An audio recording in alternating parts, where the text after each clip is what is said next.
बिस्मिल्लाहिर्रहमानिर्रहीम। Let's have a quick video on the cell shapes. ठीक है, हिस्टोलॉजी में आप किसी भी सेल को कैसे ड्रॉ करोगे। ठीक है, तो एक दफ़ा अगर आप एक सेल को ड्रॉ करना सीख लो तो then it's easy for you to draw the rest of the tissue. ठीक हो गया। अब सबसे पहले हम स्टार्ट करते हैं स्क्वामस सेल से। अच्छा, बेसमेंट मेम्ब्रेन आपने ऑब्वियसली लाजमी डालनी है। ठीक है, उसके बाद अभी जो स्क्वामस सेल्स होते हैं दे आर लाइक दिस। ठीक है, थोड़े से इस तरह के बल्जिंग, इसके टेपरिंग से एंड होते हैं और इस तरह से आपका सेल होता है।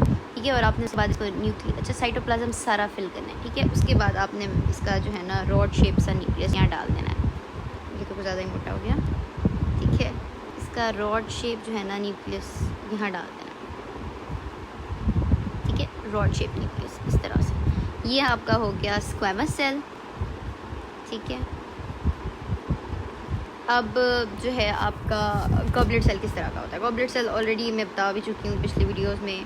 ठीक है, एक दफ़ा फिर देख लेते हैं गॉबलेट सेल किस तरह का होता है। अब आपने बेसमेंट मेम्ब्रेन सबसे पहले डालनी है। ठीक है, बगैर बेसमेंट मेम्ब्रेन के सेल नहीं बनाना होता। उसके बाद बच्चे आई वुड अप्रिशिएट कि आप थोड़ा छोटा बनाओ, और दूसरा बहुत डार्क नहीं बनाना। ठीक है, क्योंकि ये असल में मैं ऑब्वियसली डिजिटली यूज़ कर रही हूँ तो मेरा सोर्स है, लेकिन अब मैंने पेन साइज़ चेंज किया। पहले ना हल्का सा बनाते होते हैं। ठीक है, बहुत लाइट सा। ठीक है, उसके बाद जो है ना आप डार्क किया करो, बिल्कुल डायरेक्ट बहुत डार्क नहीं करना, क्योंकि बाद में इरेज़ करना अगर आपको पड़ जाए तो फिर आप इरेज़ नहीं कर सकते। ठीक है, अब जो है ना गॉबलेट सेल आपने क्या करना है, सिर्फ इसका इतना सा पोर्शन ये कलर करना है। ठीक है, और इसके अंदर आपने जो है ना न्यूक्लियस डाल देना है ऐसे। ये आपका बन जाएगा गॉबलेट सेल। सिंपल, सिर्फ ऐसे बनाना है। बहुत जंबो साइज़ मत बनाएं, बच्चे छोटा छोटा बनाते होते हैं। ठीक है, ये आपका हो गया गॉबलेट सेल। इसके अलावा कलमनर सेल। ठीक है, ये मैंने बेसमेंट मेम्ब्रेन ड्रॉ की। अगर आप थोड़ा सा उसको बड़ा मैग्नीफाइड व्यू में बनाना चाह रहे हैं तो then that's the magnified view. ठीक है, अगर आप ज़्यादा, अब बेहतर यही है, लेकिन आप लोगों ने अगर कुछ ज़्यादा ही मैग्नीफाइड बनाना है, ठीक है, तो देन आप इसको इस तरह से बनाओ।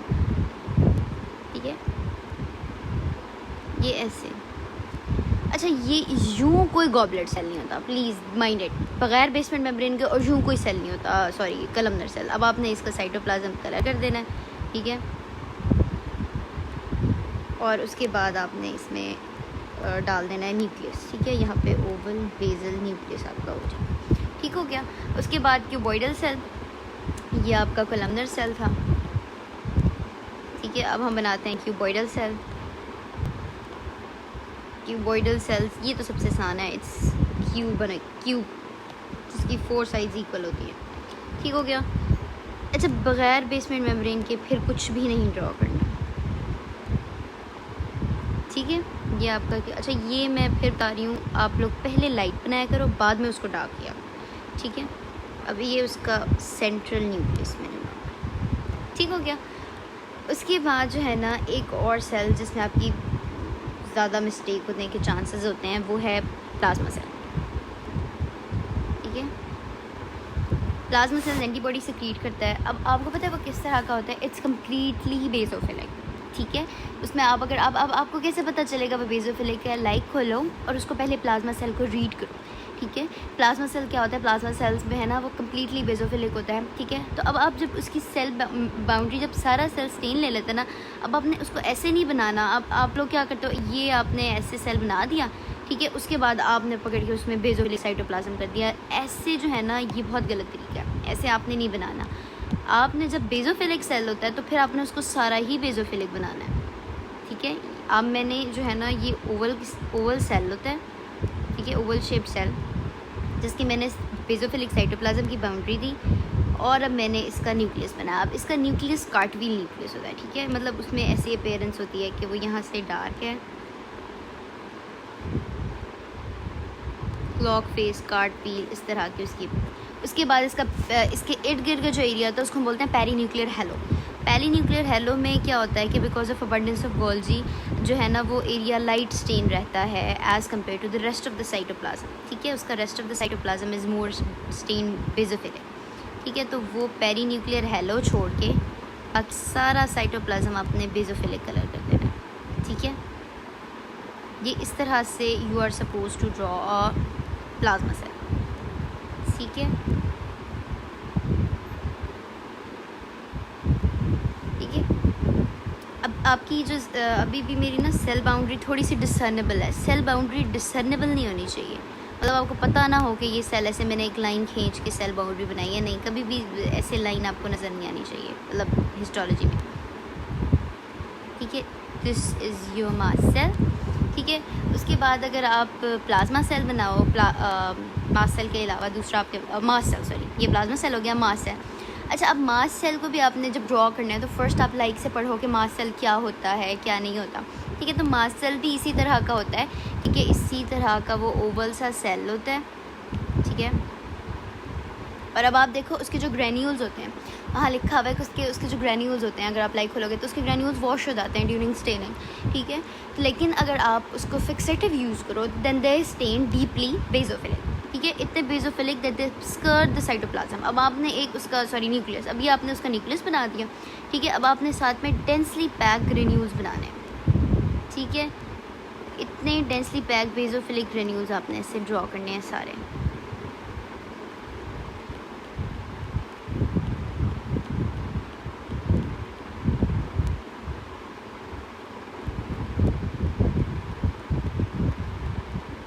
ये आपका जो है ना मास्ट सेल हो जाएगा, ये सारा आपने फिल करना है।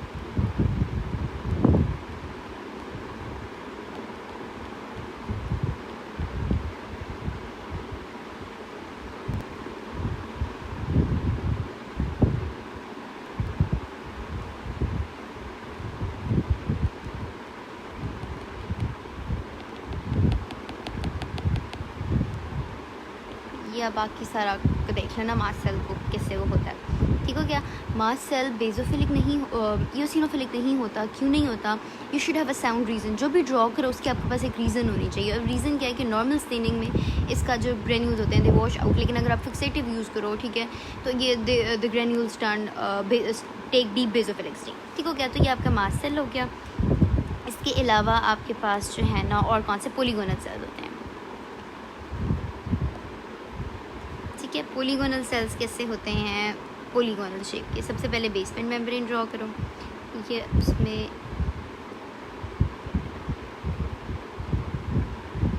ठीक है, अब इस तरह का, अब आपने इसका सारा साइटोप्लाज्म फिल कर, ठीक है, और उसका बीच में जो है ना राउंड सेंट्रल न्यूक्लियस होता है।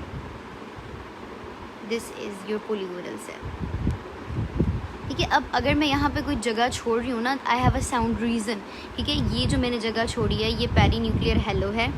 ठीक है, यानी अराउंड न्यूक्लियस एक हेलो एरिया है, और इसकी रीज़न है क्योंकि because of abundance of Golgi ये एरिया लेस चेंज होता है। ठीक है, तो आपने ऐसे नहीं करना। मैंने आप लोगों की अब डायग्राम्स आप स्टूडेंट्स बनाते हैं वो जी अब ऐसे बना हुआ है सेल, और उसको ना मतलब ऐसे आपने पोलीगोनल सेल बनाया।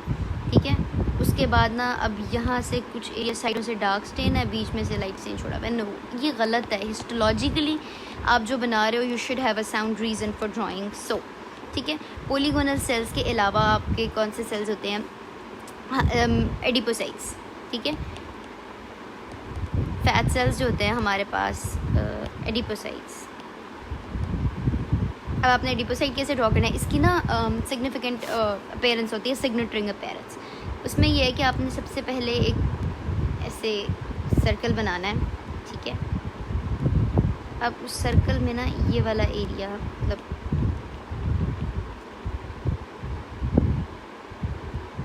कुछ एरिया जो है ना इसमें साइटोप्लाज्म डालना है।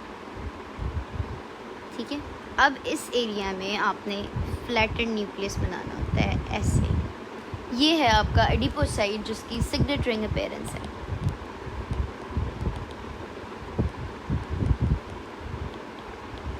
ठीक है, ये हमारे पास जो है ना एडिपोसाइट्स होते हैं। इसके अलावा ये आपने पढ़ा होगा फैट की दो टाइप्स होती हैं, यूनिलॉकुलर एडिपोसाइट्स, ठीक है, और मल्टीलॉकुलर। ठीक है, ये आपके पास यूनिलॉकुलर था। जो मल्टीलॉकुलर होते हैं, मल्टीलॉकुलर में क्या होता है वो थोड़े से डिफरेंट होते हैं। ठीक है, अब आप ये उसको हम थोड़ी देर बाद में डिस्कस करते हैं मल्टीलॉकुलर को। ठीक है, इसके अलावा पहले जो है हमारे हम देख लेते हैं स्केलेटल मसल्स में। ठीक है, स्केलेटल मसल सेल।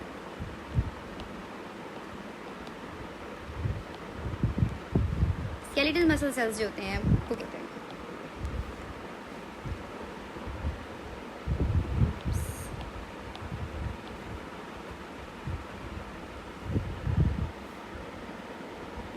ये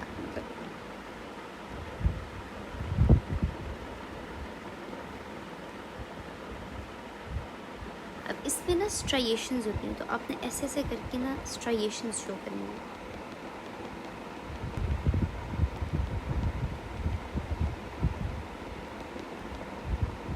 एंड देन हमारे पास इसका होता है सब सार्कोलेमल न्यूक्लियस, ठीक है।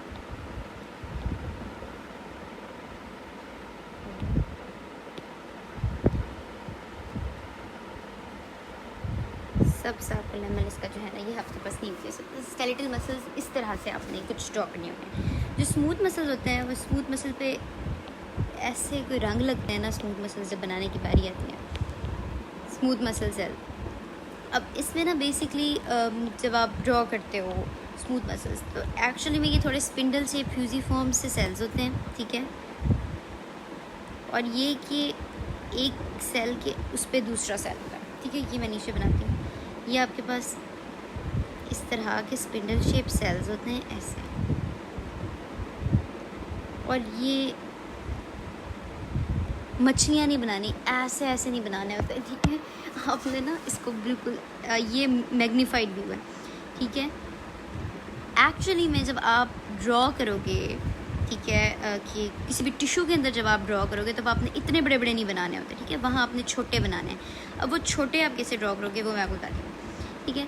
इसमें जो है ना पहले हम वो बनाते हैं। अब जब आप किसी टिश्यू में ड्रॉ कर रहे हो, छोटा साइज़ का बनाओगे ना तो आपको मसला नहीं होगा। छोटे साइज़ में स्मूथ मसल साइज आपने कैसे बनाना है, ये यूज़ करते हैं, ठीक है। ये मेरा थोड़ा सा चेंज करो,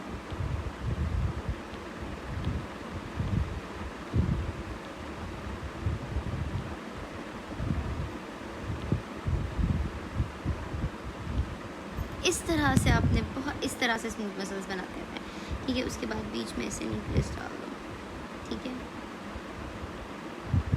ठीक है। स्मूथ मसल्स आपने इस तरह से बनाने, जब आप किसी भी टिश्यू के अंदर आपने स्मूथ मसल्स बनाने तो आप इस तरह के बनाओगे, ठीक है। इसके अलावा और क्या रह गया हमारे पास, एडिपोसाइट्स, स्मूथ मसल सेल्स। इसके अलावा जो है ना अभी मेरे साइड में बात आई थी फाइब्रोसाइट्स, फाइब्रोब्लास्ट, ठीक है। अब वो जो है ना एक्टिव फाइब्रोब्लास्ट और इनएक्टिव फाइब्रोब्लास्ट का आपने थोड़ा सा फ़र्क देखना है। ये एक्टिव फाइब्रोब्लास्ट इस तरह स्पिंडल शेप सेल्स होता है, ठीक है, वो बिल्कुल स्पिंडल शेप सेल्स होता है, उसका ऐसे न्यूक्लियस होता है, ठीक है। जो एक्टिव फाइब्रोब्लास्ट होता है वो थोड़ा सा डिफरेंट शेप का होता है। अब अगर आपने ना, अब जब आप टिश्यू बनाने लग रहे हो ना, आपने क्या करना है, सिंपल देखो, कोई भी जब टिश्यू बना रहे होगे, आगे फर्दर टिश्यू बनाओगे तो यहाँ आपने ऐसे साइटोप्लाज्म कलर करके ना, ठीक है, आपने शो करना है कि ये जो है ना उसका ग्राउंड मैट्रिक्स है, ठीक है। उसके अंदर जो है आपने जैसे ब्लड कैपलरीज डालते हैं, ठीक है। अब आपने टिश्यू बनाने में फाइब्रोब्लास्ट कैसे बनाने होते हैं, ठीक है। ये तो अब एक मैग्नीफाइड व्यू हो गया ना फाइब्रोब्लास्ट का।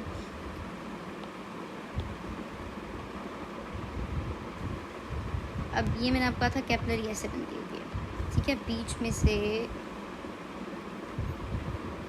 इस एरिया को जो है ना, ये एरिया जो है ये खाली होता है, ठीक है। अब जो है ना आपने सिंपल ऐसे ऐसे ऐसे ऐसे ऐसे डालना होता है, ये फाइब्रोब्लास्ट न्यूक्लिया होता है, ठीक है। जब टिश्यू बना रहे हो तो ये फाइब्रोब्लास्ट सिंपल आपको इस तरह से दिखने वाले हैं, ठीक है। इसलिए मैं आपको कहती हूँ छोटी डायग्राम्स बनाओ।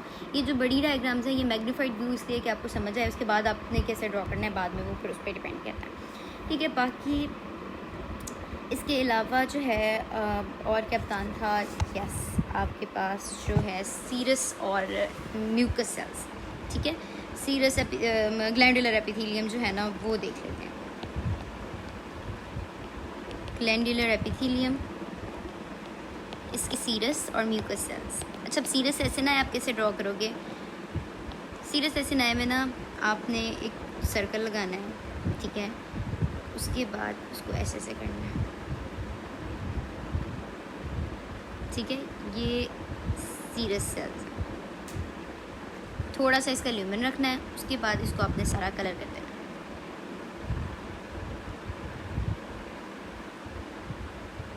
उसके बाद जो है ना इसका न्यूक्लियस होता है, राउंड सेंट्रल इसका न्यूक्लियस होता है।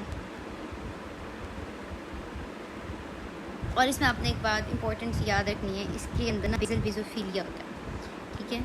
Because of abundance of R E R, ये जो आपको बेसल एरिया होता है ना इस बेसल में राइबोसोम्स बहुत ज़्यादा होते हैं इंट्राफेरेंट एंडोप्लाज्मिक रेटिकुलम के ऊपर, तो ये जो एरिया होता है ये थोड़े से आपको बेसोफिलिक पेरेंट्स देता है।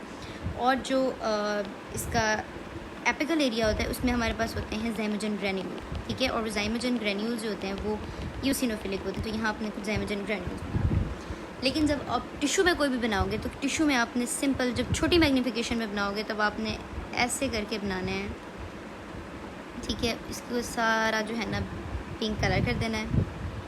जब आप एक बना रहे होगे ना, ठीक है, तो वहाँ आप क्लियर करोगे इसमें बेसल बेसोफिलिया, वहाँ आपने सिंपल, क्योंकि लो मैग्नीफिकेशन पे ना नहीं इतना चीज़ें नज़र आती, लेकिन जब आप हाई मैग्नीफिकेशन पे बना रहे हो तो आप पूरा शो करो, ठीक है। ये है फॉर टिश्यूज़, जो आप आगे ड्रॉ करोगे ना वहाँ आपने कैसे ड्रॉ करना है। अब एक आपने यहाँ, अब आपने ये ड्रॉ करना है, ठीक है। उसके साथ एक उसका मैग्नीफाइड वर्जन देना है एक सेल का, ठीक है। वो एक सेल ऐसे करके बना दो कि ये एक सेल था, ठीक है। ये उसमें ज़ाइमोजन ग्रैन्यूल्स और बेसल बेसोफिलिया, और ये ज़ाइमोजन ग्रैन्यूल्स हो गए ऊपर, नीचे बेसल बेसोफिलिया होगा, ये उसका राउंड सेंट्रल न्यूक्लियस है, नीचे ये बेसल बेसोफिलिया होगा। अब जो serous acini, mucous acini, they are serous acini, ठीक है। ये आपके पास है सीरस एसिनाई। इसके बाद आपके पास है म्यूकस एसिनाई। म्यूकस एसिनाई किस तरह बनते हैं? ये म्यूकस एसिनाई हमेशा सीरस एसिनाई से थोड़े बड़े होते हैं, ठीक है। और जब आप ड्रॉ करो आपको क्लियर कट डिफरेंस हो, ठीक है। अब इसमें ना ल्यूमन का भी फ़र्क होता है। सीरस एसिनाई में ल्यूमन थोड़ी बड़ी होती है एज़ कम्पेयर, म्यूकस एसिनाई में ल्यूमन बड़ी होती है as compare to serous acini, ठीक है। और इसमें ना मायोएपिथेलियल सेल्स भी होते हैं, वो आपने ऐसे साइड से ऐसे बना देना है, उसमें फिर आपने साइटोप्लाज्म डाल के न्यूक्लियस डाल देना, ठीक है। ये ऐसे ये मायोएपिथेलियल सेल्स बन जाएंगे इसके साथ। अब जो म्यूकस एसिनाई आपने ऐसे बनाना है, ठीक है। उसके बाद म्यूकस एसिनाई का ना यहाँ फ्लैटेंड न्यूक्लियस होता है, इसके अंदर जो म्यूसिन ग्रैन्यूल होता है it washes out during staining, ठीक है। तो वो आपने इसको कलर नहीं करना, सिंपल ये आपका म्यूकस एसिनाई ऐसे रहता है, ठीक है। तो ये आपके पास एक बेसिक चीज़ है कि आपने कैसे सीरस एसिनाई ड्रॉ करना है, कैसे आपने म्यूकस एसिनाई ड्रॉ करना है, ठीक है। अब जब आप किसी भी टिश्यू के अंदर ड्रॉ करोगे, ऐसे में जो फर्स्ट ईयर है ना, आप आहिस्ता आहिस्ता अलग चीज़ ड्रॉ करें। सेकेंड ईयर में जाके आपने सारा यही जो है ना एक टिश्यू के अंदर ड्रॉ करना है। एक टिश्यू के अंदर एपिथेलियम बनानी है, उसके अंदर उसके लैमिना प्रोप्रिया के अंदर बहुत सारे ग्लैंड्स हैं, अब आपने वो ग्लैंड्स ड्रॉ करने हैं, ठीक है। तो वहाँ पे ये अभी से सीखोगे तो आपको वहाँ पे बनाना आएगा, ठीक हो गया। चलिए जी, let's stop here. I hope समझ आ गई होगी। जज़ाकल्लाह।